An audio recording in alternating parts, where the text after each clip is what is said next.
5 से 11 साल, अभी अली की उम्र कितनी हो गई है 11 साल, तो 11 साल होने में कितने साल लगे, 5 से 11 में कितने साल लगे, 6 साल, 6 ईयर्स। तो अभी इसको भी 6 साल आप दे दें, इसके साथ भी 6 ईयर्स ऐड करें, तो उसकी बहन की उम्र कितनी हो जाएगी, 16 ईयर्स। अस्सलाम वालेकुम जेंटलमैन, उम्मीद करता हूँ कि आप सब खैरियत से होंगे and welcome to learn forces academy. So dear students, आज के इस वीडियो में हम 9 और 10 मई के तमाम इनिशियल टेस्ट के क्वेश्चंस डिस्कस करेंगे। जैसा कि आपको पता है कि इससे पहले भी मैं काफ़ी वीडियोस बना चुका हूँ जिसमें हर दिन जो क्वेश्चंस आते हैं पीए में 154 अंकों से वो मैं आपको एक्सप्लेन करता हूँ, वर्बल नॉन वर्बल एकेडमिक सारे। तो आज के इस वीडियो में भी मैं 9 और 10 मई के जितने क्वेश्चन है वो आपको एक्सप्लेन करूँगा, ठीक है। उनमें से जितने न्यू क्वेश्चन है सिर्फ मैं आपको वो बताऊँगा, जो इस तरह के क्वेश्चन है जो पहले इनिशियल टेस्ट में रिफ्यूट हो चुके हैं। जिस तरह मैंने आपको 3 का भी बताया था, 6 का भी बताया, 7, 8, ये तमाम टेस्ट मैं आपको एक्सप्लेन कर चुका हूँ। तो आज के 9 और 10 के इनिशियल टेस्ट में कुछ इस तरह के क्वेश्चंस जो पहले मैंने एक्सप्लेन किए तो मैं दोबारा एक्सप्लेन नहीं कर रहा, तो इसलिए आप लोग ये वीडियोस भी लाजमी देखें। इसके अलावा इसकी एक्सप्लेनेशन भी मैं आपको दूंगा, क्वेश्चंस के आंसर भी दूंगा, एक्सप्लेनेशन भी दूंगा। एक्सप्लेनेशन आपके लिए बहुत ज़रूरी है क्योंकि एक्सप्लेनेशन से 100% क्वेश्चन आते हैं, ठीक है, जो एक्सप्लेनेशन मैं आपको दूंगा। इसके अलावा वर्बल के कुछ कन्फ्यूजिंग क्वेश्चन जो है जो अक्सर स्टूडेंट्स गलत करते हैं या जिनकी समझ उनको नहीं आती तो भी मैं आपको एक्सप्लेन करूँगा। और साथ में अगर कोई हमारे test passing guaranteed MCQs buy करना चाहते हैं तो उसकी भी मैं आपको डिटेल दूंगा। सो जैसा कि मैंने आपको कहा कि इस वीडियो के अंदर मैं पीएमए 154 लॉन्ग कोर्स के 9 और 10 मई के तमाम इनिशियल टेस्ट डिस्कस करूंगा, जो जितने सेंटर्स है पेशावर, रावलपिंडी, लाहौर, कराची, पनवाकिल, वो तमाम टेस्ट आपको इस वीडियो के अंदर मिल जाएगा, ठीक है। बिल्कुल हाई यील्ड क्वेश्चंस होंगे। तो वीडियो को स्टार्ट करते हैं। सो देखिए, सबसे पहला क्वेश्चन आपके पास क्या है कि क्लास के अंदर 1500 स्टूडेंट्स हैं, उनमें से 1200 प्रेजेंट है, तो आप बताइए कि परसेंटेज आप प्रेजेंट की मीन जितने लोग प्रेजेंट है इनकी परसेंटेज क्या है। तो ये तो आपको पता है कि हमेशा हम परसेंटेज टोटल में से मालूम करते हैं। मीन्स हमारे पास 1500 स्टूडेंट्स है तो हमने इनमें से परसेंटेज मालूम करनी होती है। तो मीन्स अगर 1500 टोटल स्टूडेंट्स है तो ये हमारे पास 100% हो जाएंगे, क्योंकि टोटल अमाउंट जहाँ पे भी होती है वो हमारे पास 100% होती है, ठीक है। तो ये तो हमारे पास 100% हो गए। अभी हमने इसमें से इन 1500 में से ये जो लोग प्रेजेंट है जिनकी तादाद 1200 है इनकी परसेंटेज मालूम करनी है। तो देखिए, मैं कह सकता हूँ कि 1500 जो है ये 100% है, तो मैं इस तरह से भी कह सकता हूँ कि ये 0 इस 0 के साथ कट जाएगा, तो मैं कह सकता हूँ कि 150 स्टूडेंट्स जो है 150 स्टूडेंट्स ये आपके पास कितना परसेंट हो जाएगा, यहाँ पे 10 रहेगा तो ये आपके पास हो जाएगा 10%, ठीक है। तो इस तरह से भी मैं कह सकता हूँ। तो अगर 150 स्टूडेंट्स जो है वो आपके पास 10% है तो आप कह सकते हो कि 300 स्टूडेंट्स जो कि इसके डबल है वो आपके पास कितने हो जाएंगे, वो आपके पास 20% हो जाएंगे, ठीक है। वो आपके पास 20% हो जाएंगे, ठीक है।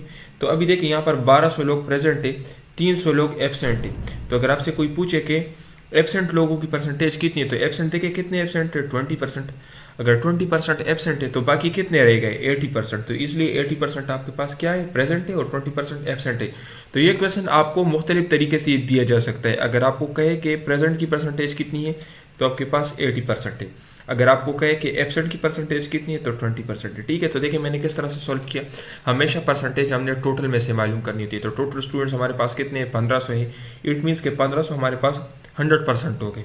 अभी ये 0 इस 0 के साथ कट जाएगा। किस तरह कटता है, इसको भी मैंने 10 पे डिवाइड किया, इसको भी मैंने 10 पे डिवाइड किया, तो यहाँ पर ये 0 कट गया, ये 0 कट गया, तो यहाँ इस साइड पे 150 रह जाएगा, इस साइड पे 10। तो इट मीन्स कि मेरे पास 150 स्टूडेंट्स 10% के बराबर है। अगर 150 स्टूडेंट्स 10% के बराबर है तो 300 कितने के हो जाएंगे, क्योंकि ये इसके डबल है तो इसलिए ये इसके डबल हो जाएगा 20%। तो मैंने यहाँ पे क्या लिखा कि 300 स्टूडेंट्स जो है 20% के बराबर है। अब यहाँ पे देखिए 1200 लोग प्रेजेंट है और 300 लोग जो है 300 लोग एब्सेंट है। तो अभी क्वेश्चन हमारे लिए आसान हो गया। तो यहाँ पे देखिए 300 लोग एब्सेंट है, तो यहाँ पे 300 लोग जो एब्सेंट है उनकी परसेंटेज कितनी हो जाएगी, 20%। अगर ये 20% है तो बाकी कितने रह गए, 100 में से आप 20 माइनस कर ले तो आपके पास 80% रह गए। तो इसलिए जो लोग प्रेजेंट है उनकी परसेंटेज कितनी है, 80%, ठीक है। तो ये परसेंटेज रिलेटेड क्वेश्चन का आसान तरीक था, ठीक है।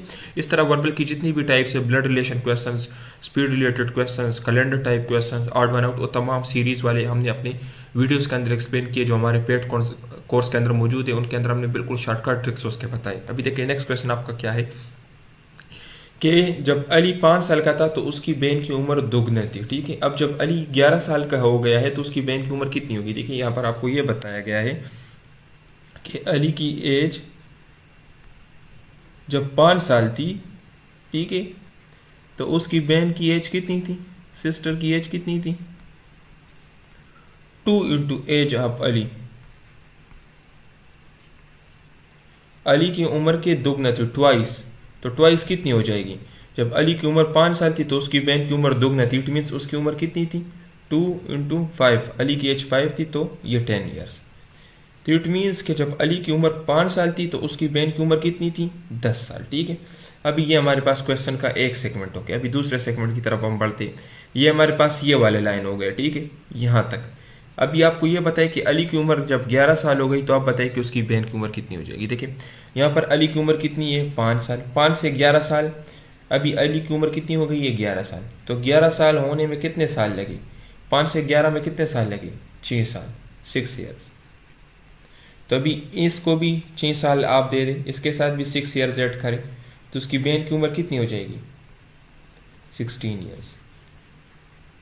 ठीक है, तो ये क्वेश्चन अक्सर स्टूडेंट्स गलत करते हैं। यूट्यूब पे आपको ये एक्सप्लेनेशन भी गलत मिलेगी, क्योंकि ये किसी को इसकी समझ ही नहीं आती कि ये किस तरह से। लोग अक्सर बस इस एज को डबल कर लेते हैं कि जब अली की उम्र 11 साल है तो उसकी बहन की उम्र 22 साल हो जाएगी। अक्सर स्टूडेंट्स इस तरह से करते हैं, या जो यूट्यूब पे टीचर बैठे हुए हैं जिनको ABC का भी नहीं पता, वो अक्सर इसको इस तरीके से सॉल्व करते हैं कि इसका को आंसर दे देंगे कि इसकी उम्र 22 साल हो जाएगी। तो ये गलत है, इसका ओरिजिनल तरीक़ेकार ये है। ठीक है, क्योंकि देखिए अली की उम्र 5 साल है तो उसकी बहन की उम्र दोगुना है, इट मीन्स उसकी बहन की उम्र 10 साल है। अभी जब अली की उम्र 11 साल हो जाएगी, मीन्स 6 साल गुजर गए, तो उसकी बहन की उम्र भी 6 साल बढ़ गई है ना, तो आप 10 के साथ 6 जमा करें तो 16 साल हो जाएगी। तो ये क्वेश्चन आपके लिए बहुत ज़रूरी है और ये आपको अक्सर हर जगह पे गलत मिलता है। अच्छा देखिए नेक्स्ट क्वेश्चन क्या है कि वाइल्ड का एंटीनम क्या है। तो देखिए सिनोनिम्स और एंटीनम्स के लिए मैंने अपने यूट्यूब के ऊपर 2 वीडियोस अपलोड की, एक सिनोनिम के ऊपर एक एंटीनम के ऊपर। ठीक है, उसके अंदर जितने क्वेश्चन है सारे के सारे ऑलमोस्ट वही आ रहे हैं। हर क्वेश्चन में, हर सेंटर में, हर इनिशियल टेस्ट में 2 सिनोनिम्स एंटीनम्स लाजमी होते हैं और वो तमाम उस वीडियो के अंदर मौजूद है। तो यहाँ पे मैं आपको फिर भी बताता हूँ वाइल्ड किसे कहते हैं। वाइल्ड कहते हैं जंगली को, वहशी को कहते हैं। ठीक है, तो इसका एंटीनम क्या हो जाता है, एंटीनम कहते हैं अपोजिट मीनिंग को। ठीक है, तो एंटीनम ये इसका हो जाएगा टेम्ड, फालतू को कहते हैं, जो हम घर में पालते हैं तो उसको फालतू कहते हैं। ठीक है, जंगली और फालतू। ठीक है, अच्छा देखिए इसके और कुछ वर्ड्स है, ये फेरोशियस और नेचुरल, ये इसके सिनोनिम्स है। ठीक है, और ये 153 लॉन्ग कोर्स में ये फेरोशियस का वर्ड भी आया है कि फेरोशियस का आप लोग एंटीनम बताए, तो इसका भी एंटीनम टेम्ड ही होगा। ठीक है, और इसके अलावा नेचुरल। ठीक है, तो अगर आपसे सिनोनिम पूछे तो ये इसके सिनोनिम है, अगर आपसे एंटीनम पूछे तो ये इसका एंटीनम है। अच्छा देखिए which city is considered the heart of Pakistan. तो आपको पता है हार्ट ऑफ पाकिस्तान कौन सा है, इस्लामाबाद, और ये पाकिस्तान का कैपिटल भी है। ठीक है, करंट कैपिटल भी है पाकिस्तान का। इसके अलावा ये आप लोग का असाइनमेंट है कि इस्लामाबाद पाकिस्तान का कैपिटल कब बना, आप लोगों ने डेट याद करना है। ठीक है, ये आप लोग का असाइनमेंट है। अच्छा देखिए आज की इनिशियल टेस्ट में एक और क्वेश्चन भी आया था कि पाकिस्तान का पहला कैपिटल कौन सा था। तो पहला कैपिटल कौन सा था पाकिस्तान का, कराची था। ठीक है, बाद में इसको इस्लामाबाद शिफ्ट किया गया। आप लोगों ने ये डेट याद करना है, ये डेट आप लोग का असाइनमेंट है, नीचे कमेंट्स में भी लिखे कि डेट क्या थी। ठीक है, अच्छा देखिए in which language Baba Farid write poetry. Baba Farid किस ज़ुबान के शायर थे। तो देखें इससे पहले लैंग्वेजेस के नाम से मैं अपने यूट्यूब चैनल पे वीडियो अपलोड कर चुका हूँ, लैंग्वेजेस के नाम से। ठीक है, ये मैं 153 लॉन्ग कोर्स के दौरान मैं अपलोड कर गया था। उसके अंदर जितने भी ये पोइट्स है, जिसमें तमाम किस्म के पोइट्स और ये बुक्स और ये सारी चीज़ें मैंने एक वीडियो के अंदर एक्सप्लेन की है। ये क्वेश्चन भी वहाँ पर उस वीडियो में आपको मिल जाएगा। तो इसलिए यहाँ पर सिर्फ मैं आपको इसका आंसर बता रहा हूँ, बाकी वो वीडियो आप लाजमी देखें, क्योंकि लैंग्वेजेस से भी हर इनिशियल टेस्ट में 2 और 3 क्वेश्चन लाजमी होते हैं और सारे के सारे मेरे एक वीडियो के अंदर अवेलेबल है जो यूट्यूब पर ऑलरेडी पड़ी हुई है। ठीक है, तो बाबा फरीद पंजाबी पोइट्री। ठीक है, इसके अलावा मस्तवक्कली का पूछते हैं कि मस्तवक्कली कौन सी ज़बान के शायर थे, तो वो थे बलोची के। ठीक है, अच्छा देखिए what is a non zero matrix called. Non zero matrix को क्या कहा जाता है, तो इसको नॉन सिंगुलर मैट्रिक्स कहा जाता है। ठीक है, ये आपका मैथ्स का क्वेश्चन है। अच्छा देखिए डियर स्टूडेंट्स, अगर आप हमारे टेस्ट पासिंग गारंटीड कोर्स को ज्वाइन करना चाहते हैं तो उसमें हम आपको 5 दिनों के अंदर कंप्लीट तैयारी करवाएंगे। उसकी नॉर्मल जो फीस है वो 7,000 है, लेकिन अभी उसके ऊपर डिस्काउंट लगा हुआ है, आपको सिर्फ और सिर्फ 2,000 पे मिलेंगे और 5 दिनों में हम आपको इनिशियल टेस्ट की पासिंग गारंटी के साथ तैयारी कराएंगे। इसके अंदर देखिए मैं आपको वर्बल नॉन वर्बल के लेक्चर्स मिलेंगे, जिस तरह यहाँ पर इस वीडियो के अंदर मैंने आपको 2 वर्बल के क्वेश्चन एक्सप्लेन किए हैं, उनके शॉर्टकट ट्रिक समझाए और बिल्कुल आसान अल्फाज के साथ आपको समझाए हैं। तो इस तरीके से वर्बल और नॉन वर्बल के जितने भी टाइप्स है, जिसमें वर्बल की 30 टाइप्स आ जाती है और नॉन वर्बल की 7 टाइप्स आ जाती है, वो तमाम हम आपको एक्सप्लेन करेंगे, उसके शॉर्टकट ट्रिक्स बताएंगे और टोटल हमारे पास तकरीबन 150 क्वेश्चन है वर्बल नॉन वर्बल के, और सारे के सारे क्वेश्चन आपके इनिशियल टेस्ट के अंदर आएंगे। ठीक है, तो जो वर्बल और नॉन वर्बल के क्वेश्चन हम अपने वीडियो लेक्चर्स के अंदर आपको एक्सप्लेन करेंगे, सेम टू सेम वही क्वेश्चन आपके इनिशियल टेस्ट में आएंगे, क्योंकि ये जितने भी क्वेश्चन आ रहे हैं ये ऑलरेडी हमारे नोट्स में अवेलेबल है और हमारे वीडियो लेक्चर्स में अवेलेबल है।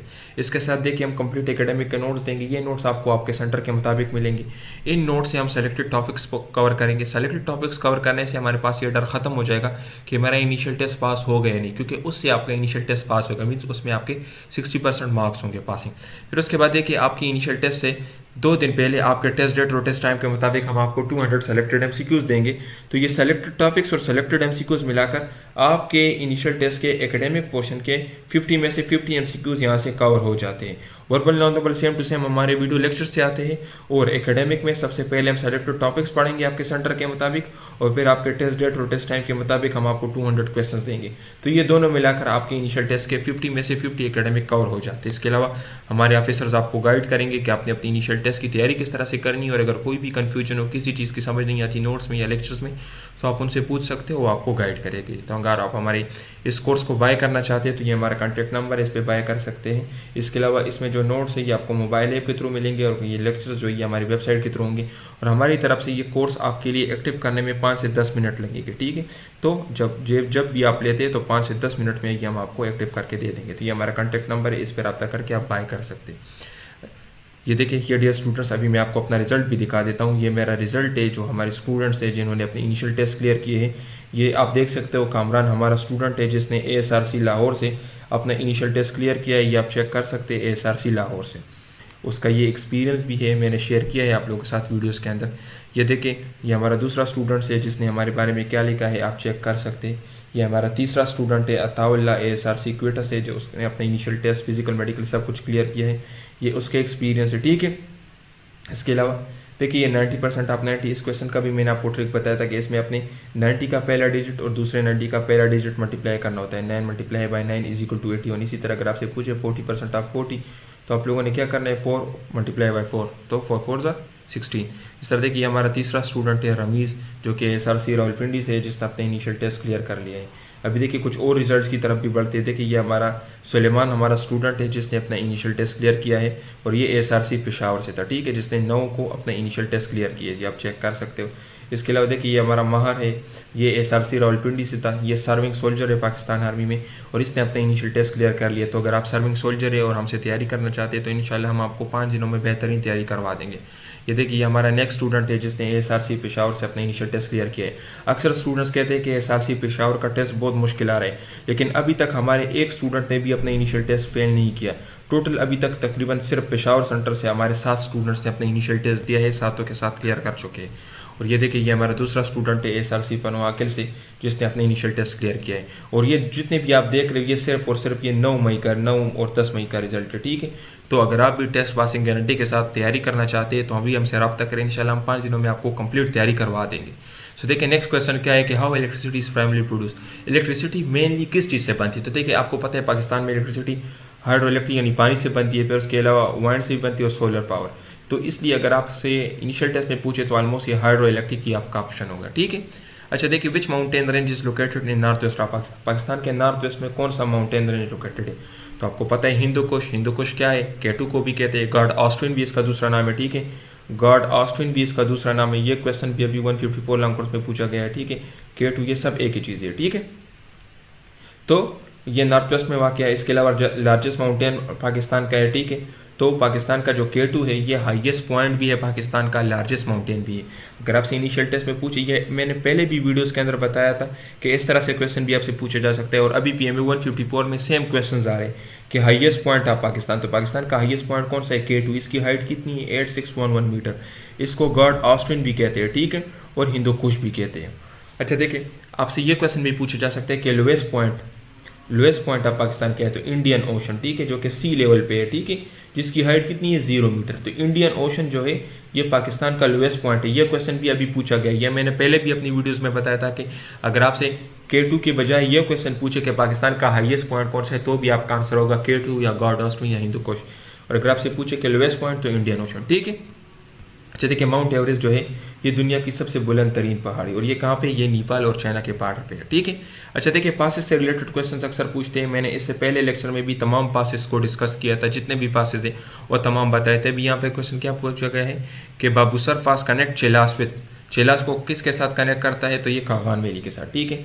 और जो आज के इनिशियल टेस्ट में पूछे गए पासेस से रिलेटेड, तो बोलान पास जो है क्वेटा को कनेक्ट करता है कहाँ पर, प्लेन ऑफ सिंध के साथ, ठीक है। नेक्स्ट क्वेश्चन क्या है, खैबर पास कनेक्ट करता है काबल अफगानिस्तान को पेशावर के साथ, ठीक है। मीन्स अफगानिस्तान और पाकिस्तान को लिंक करता है, जिसमें काबल और पेशावर है। तो तमाम पासेस जितने भी है ये आपके लिए बहुत ज़रूरी है। इससे पहले लेक्चर में मैं तमाम पासेस आपको बता चुका हूँ, जिसमें गोमल पास है और ये सारे पासेस जो है, कोहाट पास, और ये सारे मैंने एक्सप्लेन किए थे, तो आप वो वीडियो लेक्चर लाजमी देखें। अच्छा देखिए, नेक्स्ट क्या है कि खैबर पख्तूनख्वा के पहले चीफ मिनिस्टर कौन थे, तो अब्दुल कयूम खान, ये खैबर पख्तूनख्वा के सबसे पहले चीफ मिनिस्टर थे। और अभी करंट चीफ मिनिस्टर कौन है, तो अली अमीन गंडापुर पाकिस्तान, अभी खैबर पख्तूनख्वा के करंट CM है। इसके अलावा मैंने गवर्नर्स का भी बताया था कि तमाम सूबों के गवर्नर्स मैंने बताए थे और तमाम सूबों के CMs मैंने बताए थे, तो ये दोनों आपके लिए बहुत ज़रूरी है। और करंट कैबिनेट, ठीक है, कि अभी हमारा वज़ीर दिफा कौन है, ख्वाजा आसिफ, ये क्वेश्चन भी काफ़ी मरतबा पूछा गया है। तो ये देखिए, ये अब्दुल कयूम खान की तस्वीर है और अब्दुल कयूम खान का ताल्लुक जो है तो ये सवाबी से था, ठीक है। अच्छा देखिए, नेक्स्ट क्या है, ये अली अमीन गंडापुर साहब है। अच्छा देखिए, first radio station in Pakistan, तो first radio station in Pakistan कब बना था, 1947 में, और ये कराची और लाहौर के मकाम पर बनाए गए थे, ठीक है, रेडियो पाकिस्तान के नाम से, ठीक है। अच्छा देखिए, इसके ये क्या है, गोग लेलमो, ठीक है, मैक्रोनी जो है तो इसको फादर ऑफ रेडियो कहा जाता है, क्यों, क्योंकि इसने रेडियो को इन्वेंट किया था। तो ये क्वेश्चन PMA 153 लॉन्ग कोर्स में पूछा गया है कि रेडियो को किसने इन्वेंट किया था, ठीक है, तो मार्कोनी, ठीक है, मार्कोनी ने रेडियो को इन्वेंट किया था। इसके अलावा आप लोग ये भी याद कर ले कि TV किसने बनाया था, इसके अलावा थर्मामीटर किसने बनाया था, इसके अलावा बाईसाइकिल किसने बनाया था, और एक्सरेज किसने इन्वेंट किए थे। ये क्वेश्चन भी PMA 153 लॉन्ग कोर्स में पूछे गए हैं। और ये तमाम इन्वेंशंस मैंने अपने नोट्स के अंदर भी मेंशन किए। तो जो हमारे पेड स्टूडेंट्स हैं जिन्होंने हमारे नोट्स बाय किए हैं, तो आप चेक कर ले अपने नोट्स में, इन्वेंशंस के अंदर मैंने जितने भी लास्ट ईयर क्वेश्चंस पूछे गए और सारे कलेक्ट करके आपको दिए हैं, ठीक है। तो मार्कोनी कौन है, ये फादर ऑफ रेडियो है। इस तरीके से देखिए, श्रीलंका ब्रॉडकास्टिंग कॉरपोरेशन जो है, जो कि जिसको रेडियो सेलोन भी कहा जाता है, तो ये एशिया की सबसे ओल्डेस्ट रेडियो स्टेशन है, ठीक है। इसके अलावा मार्कोनी जो आपको मैंने बताया कि इसने रेडियो को इन्वेंट किया था। नेक्स्ट इसके पेशावर रेडियो स्टेशन जो है, तो ये oldest radio station in Pakistan, ठीक है, ओल्डेस्ट रेडियो स्टेशन, क्योंकि ये आज़ादी से पहले बना था। अभी लास्ट ईयर 9 मई को यहाँ पे आग भी लगाई थी, जो कुछ लोग थे जिन्होंने धरने के नाम पे यहाँ पे आग भी लगाई थी, ठीक है। तो ये देखिए, कैम पाकिस्तान के बाद सबसे पहला रेडियो स्टेशन 1948 को कराची और रावलपिंडी के मकाम पर बनाया गया, ठीक है। अच्छा देखिए, which country suffered significant casualties in world war 2, सबसे ज़्यादा जो कैजुअलिटीज़ है वर्ल्ड वार 2 के दौरान किस कंट्री को, तो ये रशिया को, ठीक है, सोवियत यूनियन को, ठीक है। इसके अलावा देखिए, नेक्स्ट क्वेश्चन क्या है कि 6 और 9 अगस्त 1945 को यूनाइटेड स्टेट ने जापान के ऊपर 2 एटम बम गिराए थे, हिरोशिमा और नागासाकी, ठीक है। इन सिटीज़ के ऊपर 2 एटम बम गिराए थे लिटिल बॉय के नाम से, ठीक है, लिटिल बॉय के नाम से। एटम बम का नाम क्या था, लिटिल बॉय। अच्छा देखिए, ये आप चेक कर सकते हो, ये कैजुअलिटीज़ की लिस्ट है। तो सबसे ज़्यादा मिलिट्री जो डेथ्स है ये सोवियत यूनियन की हुई थी, फिर उसके बाद यूनाइटेड किंगडम, फिर यूनाइटेड स्टेट्स, और सबसे ज़्यादा सिविलियंस की जानें भी गई थी, ठीक है। तो सबसे ज़्यादा नुकसान किसको हुआ था वर्ल्ड वार 2 में, रशिया को या सोवियत यूनियन को, ठीक है। इसके अलावा ये आप चेक कर सकते हैं, इसमें ये दिया गया है कि मिलिट्री एलाइज, ठीक है, तो ये रशिया, चाइना, और ये आप चेक कर सकते हो बहुत सारी कंट्रीज है जिन्होंने कंट्रीब्यूट किया था अपनी मिलिट्री, ठीक है। अच्छा देखिए, Pakistan is the rank in terms of world population, Pakistan कौन से नंबर पे है, तो पाकिस्तान 5वें नंबर पे है, ठीक है। अच्छा देखिए, अगर ये 5वें नंबर पे है तो पहले नंबर पे कौन है, पहले नंबर पे चाइना है। तो ये क्वेश्चन भी आपसे पूछे जाते थे कि largest populated country of the world, तो आपका आंसर होगा चाइना। सेकंड लार्जेस्ट कौन सा है, इंडिया। थर्ड पे यूनाइटेड स्टेट, फोर्थ पे इंडोनेशिया। तो आपसे ये क्वेश्चन भी पूछा जाता है कि लार्जेस्ट या हाईएस्ट मुस्लिम पॉपुलेटेड कंट्री, तो आपका आंसर क्या होगा, इंडोनेशिया, क्योंकि इंडोनेशिया एक मुस्लिम ममालिक है और ये सबसे ज़्यादा पॉपुलेशन है यहाँ पे। तो हाईएस्ट मुस्लिम पॉपुलेटेड कंट्री कौन सी है, इंडोनेशिया। तो मैं अक्सर आपको यही चीज़ कहता हूँ कि आपसे क्वेश्चंस मुख्तलिफ तरीके से पूछे जा सकते हैं। अभी देखिए, ये नंबर में आ रहा है तो अगर आपसे इनिशियल टेस्ट में पूछा जाता कि हाईएस्ट मुस्लिम पॉपुलेटेड कंट्री कौन सी है, तो फिर आप वहाँ पे सोच में पड़ जाते कि अभी ये कौन सी कंट्री है। तो क्वेश्चन तो एक ही है, लेकिन मुख्तलिफ तरीके से आपसे पूछा जा सकता है। तो हाईएस्ट मुस्लिम पॉपुलेटेड कंट्री कौन सी है? इंडोनेशिया। अभी देखें इंडोनेशिया का जो कैपिटल है जकार्ता है, ठीक है, और इनके जो प्रेसिडेंट है वो कौन है? जोको विडोडो, ठीक है। इसके अलावा पाकिस्तान 5वें नंबर पे है, Nigeria 6th, Brazil 7th, Bangladesh, Russia और मैक्सिको, ठीक है। नेक्स्ट क्वेश्चन क्या है? Capital of Somalia. तो कैपिटल ऑफ सोमालिया क्या है? मोगादिशु, ठीक है। इसके अलावा इनकी करेंसी क्या है? सोमाली शेलिंग जो है इनकी करेंसी है, ठीक है। बाकी सोमालिया जो है हॉर्न ऑफ अफ्रीका में आता है, ठीक है। हॉर्न ऑफ अफ्रीका के लिए आप लोगों ने नमूनिक याद करना है, सीड, SEED, ठीक है। ये मैं आपको बताता हूँ कि इसके अंदर क्या है, हॉर्न ऑफ अफ्रीका क्यों कहते हैं इसको, ये चीज़ आगे मैं आपको बताता हूँ, ठीक है। अच्छा, गल्फ ऑफ एडन जो है तो ये सोमालिया को यमन से सेपरेट करता है। ये गल्फ ऑफ एडन भी मैं आपको दिखाता हूँ कि ये क्या चीज़ है। तो देखिए सबसे पहले यहाँ पर ये जो आपको इंडियन ओशन दिख रहा है, तो यहाँ पे देखिए यहाँ पर क्या है? यमन है, यहाँ पर देखिए सोमालिया है। ये जो आपको दिख रहा है ये चीज़, इसको गल्फ ऑफ एडन कहते हैं, ठीक है, गल्फ ऑफ एडन, ठीक है। तो देखिए इस गल्फ ऑफ एडन ने यमन को सोमालिया से सेपरेट किया। ये आपका पहला क्वेश्चन हो गया, ठीक है। अभी मैंने आपको कहा कि सोमालिया जो है तो ये हॉर्न ऑफ अफ्रीका, इसको हॉर्न ऑफ अफ्रीका भी कहते होते। तो देखिए आप लोग यहाँ पे चेक कर ले, यहाँ पे अगर आप इस स्ट्रक्चर को देखें तो ये जानवर के सींग की तरह है, सींग, जिस तरह जानवर के सींग होते हैं तो ये इस सींग की तरह, आप चेक कर सकते हैं ना, सींग की तरह है। तो इसलिए इनको हम हॉर्न ऑफ अफ्रीका कहते हैं। अभी इसके अंदर कौन सी कंट्रीज हैं उनके लिए शॉर्टकट आप लोगों ने क्या याद करना है? Seed, SEED, seed. सबसे पहले सोमालिया, इथोपिया, एरिट्री और डिजिबूटी, ठीक है। तो ये तमाम कंट्रीज आ जाते हैं। तो SEE और D, तो ये सीड हो गया, ठीक है। तो इसको हॉर्न ऑफ अफ्रीका क्यों कहते हैं? अगर आपसे पूछे तो इन्होंने मैप के ऊपर सींग की तरह स्ट्रक्चर बनाया। तो ये देखिए ये मैप के ऊपर सींग की तरह का स्ट्रक्चर बनाया हुआ है, ठीक है। तो इसलिए इसको हॉर्न ऑफ अफ्रीका कहते हैं, बाकी कोई और वजह नहीं है, ठीक है। और गल्फ ऑफ एडन जो है तो ये यमन को सोमालिया से सेपरेट करता है। अच्छा देखिए करेंसी ऑफ ईरान क्या है? तो ईरान की करेंसी रियाल है, ठीक है। इसके अलावा ईरान का कैपिटल क्या है? तेहरान है। इसके अलावा ये 3rd highest number of world heritage site, ठीक है। सबसे ज़्यादा हेरिटेज साइट 3रे नंबर पे कहाँ पे है? ईरान में। अच्छा देखिए इंडो पाकिस्तान, ईरान और पाकिस्तान का बॉर्डर कितना है? 909 किलोमीटर, ठीक है। और ये पाकिस्तान के वेस्ट में है, ठीक है। तो प्रेसिडेंट ऑफ ईरान कौन है? डॉक्टर सैयद इब्राहिम, ठीक है, ये प्रेसिडेंट है। इसके अलावा सुप्रीम लीडर ऑफ ईरान कौन है? अली खमेनी, ठीक है, ये सुप्रीम कमांडर है, ठीक है। इसके अलावा ये आप चेक कर सकते हैं ये कौन है? ये इनके सैयद इब्राहिम रईसी है, ठीक है। सो ये ईरान के बारे में इंपॉर्टेंट पॉइंट्स हो गए। Which continent is smallest in the world? Smallest continent कौन सा है? ऑस्ट्रेलिया। अच्छा देखिए ऑस्ट्रेलिया कंटिनेंट भी है और कंट्री भी है। तो आपसे नेक्स्ट क्वेश्चन ये भी पूछा जा सकता है कि कंट्री और कंटिनेंट दोनों किस कंट्री को कहा जाता है, ठीक है। तो ऑस्ट्रेलिया को। 7 कंटिनेंट्स है दुनिया में, ठीक है। इसके अलावा कीवी जो है, कीवी न्यूजीलैंड से रिलेटेड है, ठीक है। कीवी एक परिंदे का नाम है और ये इसका जो नेटिव है मीन्स ये न्यूजीलैंड में पाई जाती है। ये क्वेश्चन भी 154 लॉन्ग कोर्स में पूछा गया है। अच्छा देखिए कुछ कंटिनेंट्स इस तरह से है, ठीक है, जिसमें सबसे कम कंट्रीज है। तो सबसे कम कंट्रीज कहाँ पे? साउथ अमेरिका में, ठीक है। ऐसा कंटिनेंट जिसमें सबसे कम कंट्रीज है तो साउथ अमेरिका है। अच्छा Europe is the only continent without desert, जिसमें कोई सहरा नहीं है। कुछ कंट्रीज इस तरह है जो 2 कंटिनेंट्स में पाए जाते हैं। तो ये तमाम उनके नाम मैंने दिए यहाँ पर, ये आप अपने साथ याद कर लें। अच्छा देखिए हार्टेस्ट कंटिनेंट अफ्रीका है, ठीक है। इसके अलावा इस्तांबुल वाहिद ऐसी सिटी है जो 2 कंटिनेंट्स में, एशिया और यूरोप दोनों के अंदर है, ठीक है। तो कहाँ कहाँ पे है? एशिया और यूरोप। और ये क्वेश्चन काफ़ी मरतबा पहले भी इनिशियल टेस्ट में पूछा गया है कि कौन सी सिटी 2 कंटिनेंट्स में पाई जाती है। तो ये इस्तांबुल है, ठीक है। अच्छा देखिए हार्टेस्ट प्लेस हमारा कोर्स है डेथ वैली, और ये कहाँ पे? ये कैलिफोर्निया में। और ये यहाँ पर कौन सी इलाका? Furnace creek. डेथ वैली के अंदर फर्नेस क्रीक सबसे हार्टेस्ट प्लेस है अर्थ पे, ठीक है। नेक्स्ट क्वेश्चन क्या है? Largest continent. तो एशिया लार्जेस्ट कंटिनेंट है, ठीक है। इसके अलावा स्मॉलेस्ट कंट्री वेटिकन सिटी है, ठीक है। इसके अलावा largest country by area Russia है। मोस्ट पॉपुलस कंट्री चाइना है। जिस तरह आपको बताया अगर आपसे पूछे कि मोस्ट पॉपुलस मुस्लिम कंट्री तो आपका आंसर होगा इंडोनेशिया, ठीक है। Indonesia most populous Muslim country. और most populous country of the world China. Most populous Muslim country of the world Indonesia. Longest river दरिया नील। डीपेस्ट ओशन पैसिफिक ओशन, ठीक है। और मरीना ट्रेंच जो है तो ये इसकी सबसे जो ग्रेटेस्ट डेप्थ है ये मरीना ट्रेंच के अंदर है, ठीक है। हाईएस्ट माउंटेन माउंट एवरेस्ट जो चाइना नेपाल बॉर्डर में वाक़ है, ठीक है।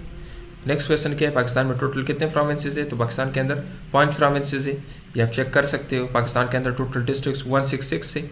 इसके अलावा चागी जो है लार्जेस्ट डिस्ट्रिक्ट के एरिया के लिहाज से, और लाहौर जो है पॉपुलेशन के लिहाज से लार्जेस्ट है, ठीक है। अगर ये लार्जेस्ट है तो इससे पहले वीडियो लेक्चर्स में मैं बता चुका हूँ, ये आप लोग का असाइनमेंट है कि स्मॉलेस्ट बाई एरिया और स्मॉलेस्ट बाई पॉपुलेशन सिटीज़ कौन सी है, ठीक है। इसके अलावा पाकिस्तान के अंदर कितने डिवीजन है, 39 डिवीजन है। और ये डिस्ट्रिक्ट्स और डिवीजन आप तमाम सूबों के याद कर लें कि हर सूबे के अंदर कितने डिस्ट्रिक्ट्स है, कितने डिवीजन है, ये आपके लिए बहुत ज़रूरी है, ठीक है। इसके अलावा पहले अक्सर इनिशियल टेस्ट में ये क्वेश्चन पूछा गया था कि जैकबाबाद कौन से डिवीजन में है, ठीक है। तो ये क्वेश्चन भी काफ़ी मरतबा पूछा गया, तो मीन्स आपको कोई सिटी का नाम भी दिया जा सकता है और आपसे पूछा जा सकता है कि ये सिटी कौन से डिवीजन में है, तो ये भी आपको आना चाहिए।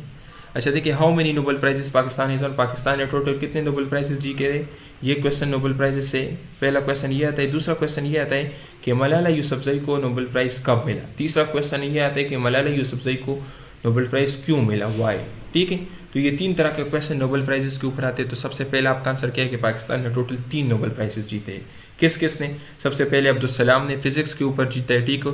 और यूनिफिकेशन थ्योरी, इलेक्ट्रोविक यूनिफिकेशन थ्योरी, ये इनका रिसर्च का टाइटल था, इसके ऊपर इनको नोबेल प्राइज़ मिला है। मलाला यूसुफजई ने फ़ीस, तो ये सबसे पहले आपका MCQ है, फ़ीस, ठीक है। दूसरा MCQ क्या है आपका 2014। तो अक्सर आपसे ये पूछा जाता है कि मलाला यूसुफजई को नोबेल प्राइज़ कब मिला, तो 2014 में। आपसे ये भी क्वेश्चन पूछा जा सकता है कि मलाला यूसुफजई को नोबेल प्राइज़ क्यों मिला, तो फीस से रिलेटेड। अब्दुल सलाम को फिज़िक्स, ठीक है। इसके अलावा मोहम्मद यूनुस, ये भी एक पाकिस्तानी है, इनको बैंकिंग सेक्टर में इनकी खिदमत की बिना पर मिला, ठीक है।